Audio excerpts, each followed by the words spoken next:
여러분 안녕하세요. 반갑습니다. 제가 올해로 33인데 돌이켜보면 33년을 살면서 남들의 이야기를 귀담아 듣지 못했던 적이 많았던 것 같습니다. 하다못해 친구들하고 이렇게 당구를 한 게임 쳐도 편 먹고 치면 이제 저랑 같은 편인 친구가 당구 잘 치는 친구가 길을 알려주고 그래도 꼭 제 생각대로 하다가 게임에 지고 그랬던 적이 많았던 것 같은데 그래서 올해는 제가 한 가지 결심한 것이 제 남은 생이 얼마나 될지는 모르겠지만 이제는 남의 이야기를 좀 경청하면서 살아보자. 그래서 동양에서 듣는다는 거, 이 들음의 의미에는 크게 한 세 가지 정도로 구분이 될 수 있을 것 같아요. 우리 들음의 의미가 동양에서. 그래서 첫째는 이제 문이 있을 수 있겠죠. 문. 이거는 그냥 귀로 들어오는 소리는 다 듣는 겁니다. 과학적으로는 인간의 주파수, 음압에 맞는 모든 소리에 대한 들음, 그게 문이 되겠고, 둘째는 청이 있을 수 있겠죠. 청이 있을 수가 있어요. 그랬을 때 이게 귀고, 이게 사람이고, 그 다음에 옆에 게 곧은 마음입니다. 그러니까 청이라는 거는 사람이 올곧은 마음으로 듣는 소리를 대상으로 하는 거. 그게 이 청이 되겠죠. 그리고 셋째가 이제 경청입니다. 경청. 예, 마음을 기울여서 듣는 소리들. 그런 거를 이제 경청이라고 할 텐데, 이게 기울 경자인데, 마음을 한번 더 쓰는 거죠. 내 마음이 올곧은가, 올곧지 못한가. 일단 기울여서 한번 내 마음을 정밀하게 들여다보고, 그 다음에 다시 그 마음을 귀로 보내서 이렇게 마음의 필터링을 총 2번 거쳐서 듣는 거. 그걸 보통 우리 동양에서는 경청이라 그럽니다. 그래서 얼마 전에 제가 학교 선배를 좀 만났거든요. 철학 전공자고 이제 들레즈로 박사를 받은 선배인데 그분이 저한테 그런 말씀을 하세요. 제갈 선생, 내가 자네 강의 자주 듣거든. 근데 내가 볼 땐 100만 명씩 조회수가 나오고 그런 게 기적이 아니라 자네 강의를 꾸준히 몇천 명씩 듣는다는 게 난 그게 기적 같아. 내가 자네랑 이런 관계가 아니었으면 난 자네 강의 유튜브로는 절대 안 들어. 시류에 맞지를 않아 하시길래 제가 길고 지루하고 재미없다는 말씀을 참 선배님 점잖게도 하시네요 하니까 찔렸는지 막 웃으시더라고요. 사람이 멋쩍게 웃을 때는 되게 긍정의 표시잖아요. 그래, 네 말이 맞다 그런 표현일 텐데 이 비슷한 이야기를 제가 사실 한두 번 듣는 게 아니거든요. 그런데도 제 고집대로 계속 이 강의들을 끌어왔는데 이제는 제가 남들의 이야기를 특히 진심으로 하는 남들의 이야기를 좀 들어보려고요. 팩폭을 날려서 저한테 상처를 제대로 준 우리 선배의 말씀을 잘 경청해서 강의를 진행하다 보면 아마 이 자항자 길라잡이의 진도도 상당히 빨라질 수 있을 것으로 기대를 하고 그 선배 말 듣는데 제가 특히 우리 구독자분들한테 꾸준히 시청을 해주시는 구독자분들한테 좀 많이 죄송했어요. 여러분들도 많이 지루하셨을 수 있겠다 싶어서 또 한편으로는 감사하기도 하고 많이 죄송했는데 제가 경청한 결과를 실천으로 옮겨서 강의 방식의 변화를 주었더라도 오히려 그 결과가 더 좋지 못하다 그러면 제가 정식으로 선배를 찾아가서 책임을 묻겠습니다. 뭐 눈도 끔찍 안 할 양반이긴 한데 어쨌든 책임을 묻겠습니다. 농담이고요. 지금 장자를 거꾸로 읽어 나가고 있는데 마지막 편인 33편 자편의 천하편을 보고 있습니다. 근데 여기 보면 관윤과 노담이라는 인물이 세상을 대했던 태도가 좀 수록이 되어 있습니다. 관윤이라는 인물은 한서 예문지에 보면 한서의 마지막 지가 예문지거든요. 거기 보면 관윤자 9편이라 그래서 관윤의 저작으로 볼 수 있는 9편의 문헌을 제시하고 있기는 한데 이게 후대에 날조된 위서라는 주장도 적지를 않습니다. 근데 본명은 이 관윤이라는 사람은 윤희라 그래요. 근데 이제 관문의 책임자, 어떤 큰 관문의 책임자를 지냈기 때문에 옛날 그 함곡관이라는 말도 있고 그 관문의 책임자를 지냈기 때문에 관윤이다 그렇게 불렸다고 합니다. 근데 전부 고증은 좀 어려운 것들이고 그다음에 노담이라는 거는 대체로 노자와 동일 인물로 보는 시각이 우세한데 중요한 거는 뭐 관윤이니 노담이니 이런 사람들이 실존 인물이냐 또 실존했다면 정확히 뭘 했느냐가 아니라 관윤과 노담이 세상을 대했던 자세, 장자에 실린 그들의 세상에 대했던 태도, 우리는 그걸 좀 보고 싶은 거고요. 관윤과 노담은 연약하고 겸손하게 자신을 낮추는 그것으로서 삶의 표본을 삼고, 그리고 공허, 어떤 이 텅 비어있는 듯한 마음과 또 만물을 훼손하지 않는 것으로서 이 어떤 삶의 바탕, 실질을 마련하였다. 그런 얘기입니다. 그래서 관윤이 말했다 그러죠. 관윤왈. 나에게는 일정한 입장이 없고, 이 물이라는 거, 이거 잠깐 볼게요. 이 물이라는 건 항상 장자 철학에서 물이라는 거는 꼭 장자 철학뿐만이 아니라 동양 철학에서 물이라는 거는 대체로 사태를 뜻한다고 말씀드렸죠. 이게 영어로 치면 이게 그냥 thing이 아니라 the thing which예요. the thing which. 어떠한 것. 우리말로 하면 어떠한 것. 이게 동양에서 물의 의미에 더 가까워요. 그리고 관윤이 어떤 사태에, 그러니까 사태의 형편이나 국면에 따라서 스스로를 나를 분명히 할 뿐이다. 그러니까 관윤이 하는 말이 뭐죠? 첫째, 내게는 일정한 입장이 없다. 둘째, 나는 항상 사태의 형편과 국면을 살펴서 그것에 따라서 나를 분명하게 해 나갈 뿐이다. 이게 관윤이라는 인물이 삶을 대했던 자세라는 거잖아요. 장자에 따르면 내 움직임이라는 것은 물과 같고 내 고요함이라는 것은 거울과 같으며 내 반응이라는 것은 울림과 같다. 그래서 이 홀자는 요거는 우리가 보통 황홀하다 할 때 이 홀자랑 같은 의미라고 보시면 돼요. 그래서 이 관윤이라는 사람이 하는 말이 내가 삶을 대하는 자세라는 것은 물과 같고 거울과 같으며 울림과 같기 때문에 나의 상태는 미묘하고 헤아려 알기 어려운 상태이므로 마치 아무것도 없는 것과 같고, 그리고 적막하여, 이 적자가 이게 주역의 언어로 보면은 맨 적연부동이란 말이죠. 어떤 주역에 보면 적연부동이라는 말이 나와요. 적연부동, 가로로 써졌네. 아무튼 적연부동이다. 고요하면서도 무척 자연스러워서 움직임이 없는 듯하다 하면서, 이게 핵심이죠. 나와 같은 이러한 경지에 자연스럽게 합치되는 사람은 세상과 잘 조화를 이뤄 나갈 수 있겠지만은 이런 경지를 억지로 사로잡으려는 사람은, 이 어들득자인데 이거 보통 사로잡다 그런 뜻이란 말이에요. 억지로 사로잡으려는 사람은 반드시 오히려 그런 경지를 잃어버리게 될 것이다. 그리고 마지막에 관윤이라는 사람은 항상 남보다 앞서려는 법이 없었고 늘 남을 뒤따랐다.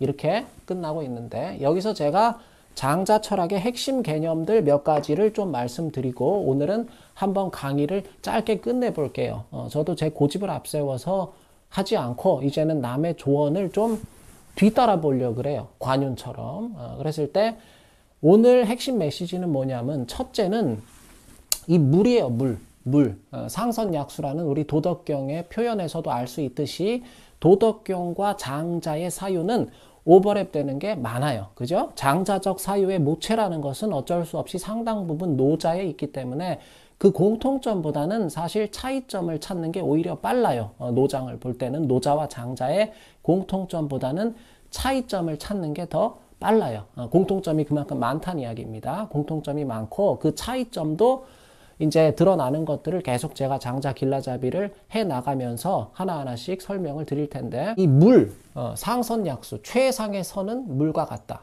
왜 최상의 선은 물과 같은가 했을 때 물은 늘 위에서 아래로 흐르기 때문에 물에는 낮음을 지향하는, 스스로를 끊임없이 낮추고자 하는 그런 겸손의 의미가 항상 내포가 되어 있습니다. 동양에서 물에 담긴 몇 가지 주된 함의들을 말씀을 드리는 거예요. 일단 물에는 겸손이라는 함의가 있고, 또 물은 다투질 않아요. 노자식으로 말하면 부쟁이죠. 부쟁. 다투지 않아요. 물은. 물이라는 게 어떻죠? 흘러가다가 장애물이 있더라도 물은 장애물을 파괴하거나 장애물과 다투질 않아요. 그러니까 이 부쟁이라는 거는 경쟁하지 않는다, 그런 이야기입니다.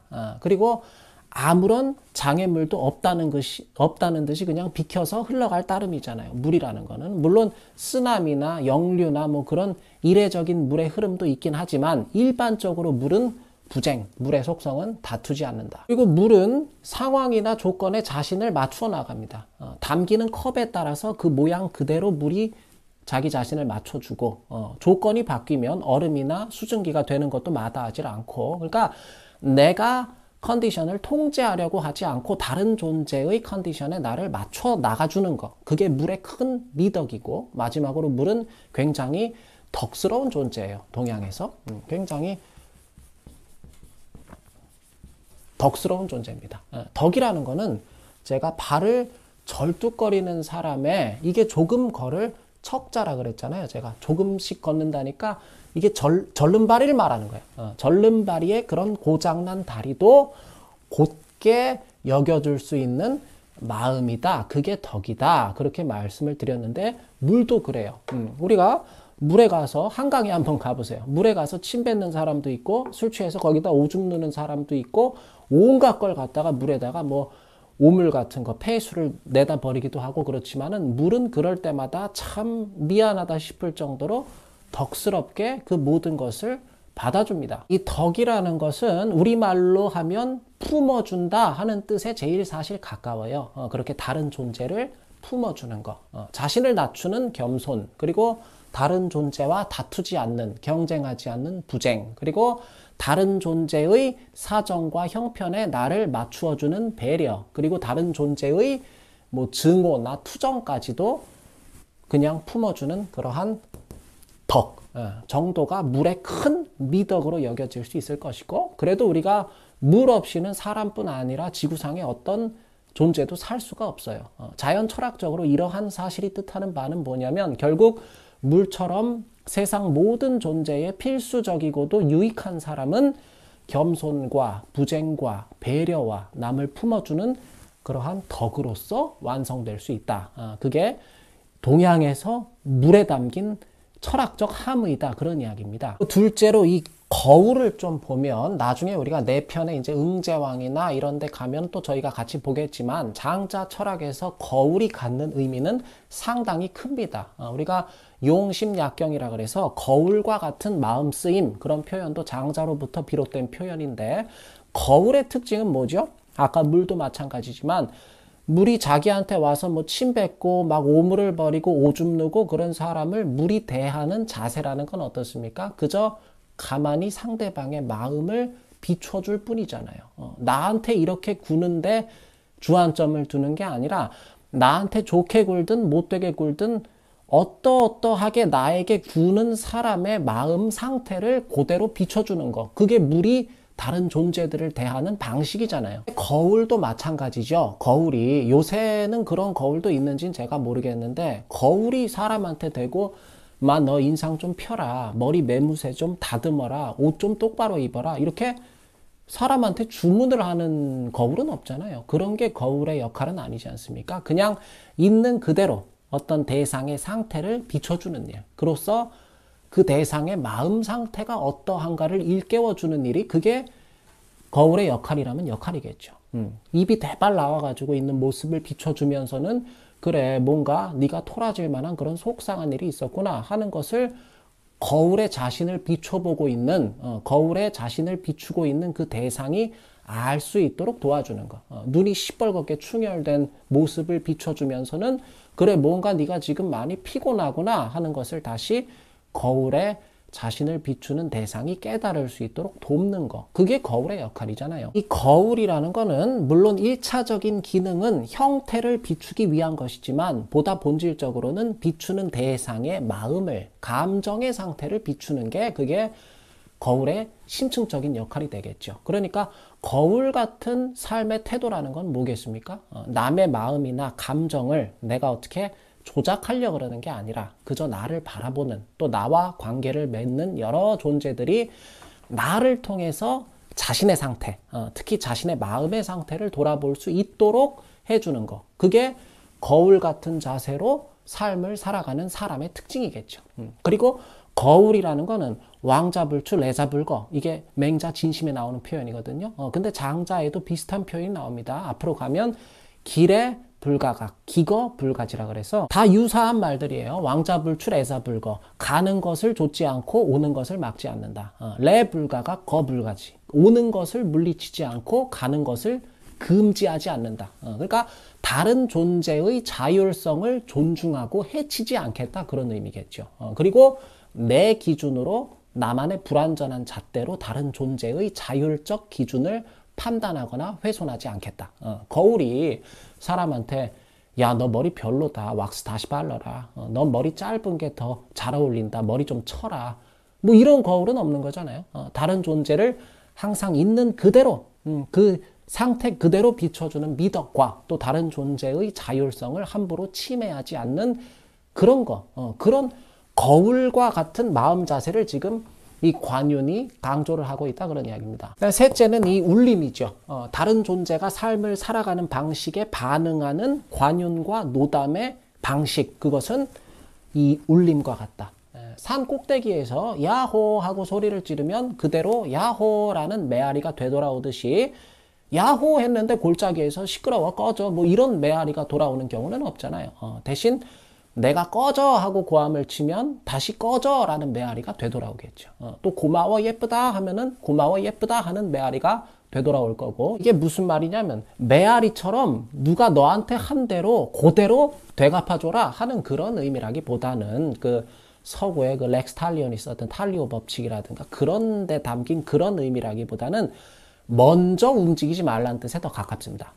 메아리가 지가 먼저 소리 지르는 경우는 없잖아요. 반드시 어떤 소리가 있고 난 뒤에 그 소리를 뒤따라오는 것이 그게 울림이기 때문에, 그러니까 좋은 소리에 좋게 반응을 하든 나쁜 소리에 나쁘게 반응을 하든, 아니면 성인이나 군자처럼 나쁜 소리에 마저도 좋게 반응을 하든, 아니면 정신병자처럼 좋은 소리에도 나쁘게 반응을 하든, 뭐가 됐든 먼저 막 앞에 나서서 뭔가를 주장하고 잘난 체하고 그러기보다는 늘 울림과 같이, 메아리와 같이 움직이는 것이 그게 좋고 나쁘고를 떠나서 그게 자연의 섭리에 더 가깝다, 그런 이야기입니다. 자연 철학적인 관점에서 보면. 그러니까 한 템포를 늦추라 하는 소리가 그런 의미가 좀 들어있는 것 같아요. 그리고 이렇게 물처럼, 거울처럼, 울림처럼 이러한 마음 자세로서 자신의 삶을 꾸려나가는 사람은 뭐 돈을 많이 벌고 인생이 잘 풀리고 좋은 대학에 가고 좋은 직장을 얻고 뭐 명예와 권력을 얻고, 제가 그런 거는 철학의 목적이 될 수 없다고 말씀을 드렸습니다. 그런 거 원하시는 분들은 지금 철학 강의 듣고 계시면 안 돼요. 그거는 연못구어입니다. 그러면 물처럼, 거울처럼, 울림처럼 자신을 대하고 남을 대하고 삶을 대하고 세상을 대하는 사람은 자연의 이치에 따라서 세상과 조화를 이뤄 나갈 수 있게 된다. 이게 목적이에요. 물처럼, 거울처럼, 울림처럼 살아가는 목적. 세상과 또 세상을 더불어 함께 살아가고 있는 다른 존재들과 내가 조화를 이루어 나가는 것. 조화라는 거는 말 그대로 이거는 어울린다는 뜻이에요. 우리말로 하면. 그러니까 혼자 튀거나 그러기 위해서, 내가 튀기 위해서 남을 깎아내려야 되거나, 혼자 코가 그냥 쭉 빠져 있거나, 남들만 다 잘 사는 것 같고 나만 빙신처럼 이러고 있는 것 같고, 그렇게 되는 게 아니라 이 세상과 모두가 함께 어울려 나갈 수 있는 길, 그 길의 핵심은 우리가 물, 거울, 울림, 이 세 가지의 속성으로부터 우리가 그러한 길을 발견할 수 있다 하는 것이고, 다만 억지로 물이나 거울이나 울림처럼 자연스럽게가 아니라 억지로 조화를 이끌어내려 그러는 사람은 어떻게 된다? 반드시 오히려 조화로움을 잃게 될 것이다. 제가 누차 말씀드리지만 노장을 위시한 도가 철학의 핵심 개념 가운데 우리가 무위자연이라는 개념을 잘 알고 계시잖아요.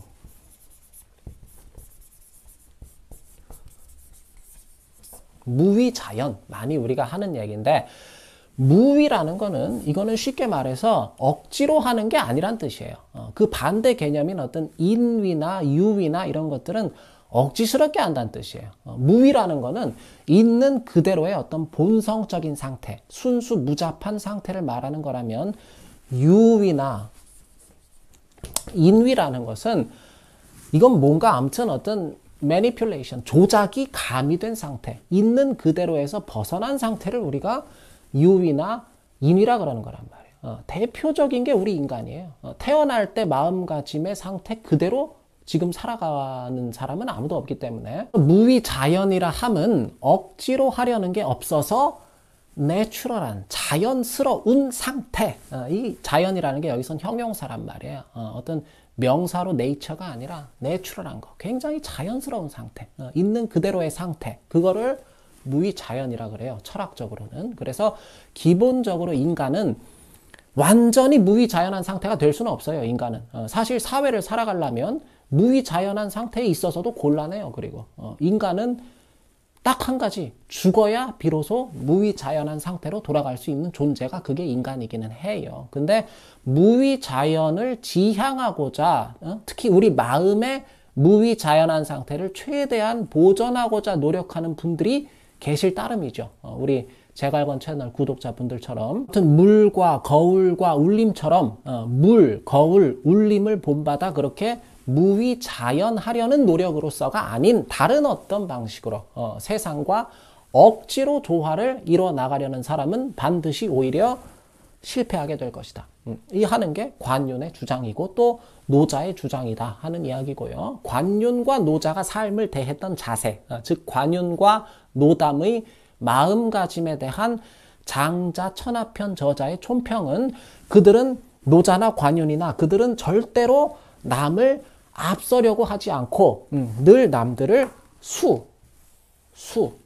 이게 따를 숫자인데 이거는 뭐 이렇게 추종한다는 뜻이 아니겠죠. 무작정 우리가 유행을 따른다 할 때 그런 뜻이라기보다는 남들을 뛰어넘으려 하는 것에 삶의 초점을 맞추기보다는 남들을 따라주는 것, 수용하고 포용해 주는 것에 자신들의 삶의 주안점을 두었다. 그것이 관윤과 노자가 세상을 대했던 그들의 마음 자세였다.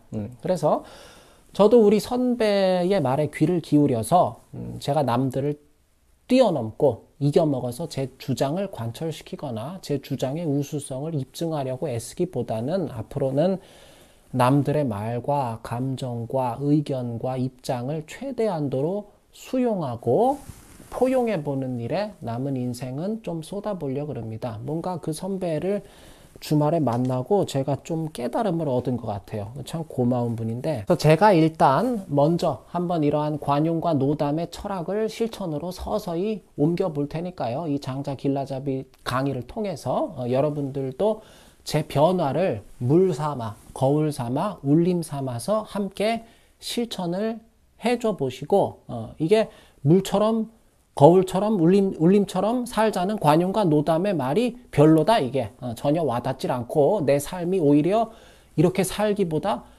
전보다 더 형편없어지고 있는 것 같다 하시면 관윤이나 노담한테 따지시면 제일 좋은데 둘 다 돌아가시고 현재로서는 따질 방법이 없으니까 실존 인물인지조차 모르겠다는 분들도 계시니까 그래도 저한테는 뭐라고 하시 마시고 제가 연락처를 드릴 테니까 저희 선배를 찾아가서 따지시면 되겠습니다. 예, 이것으로 오늘 강의는 마치겠습니다. 감사합니다.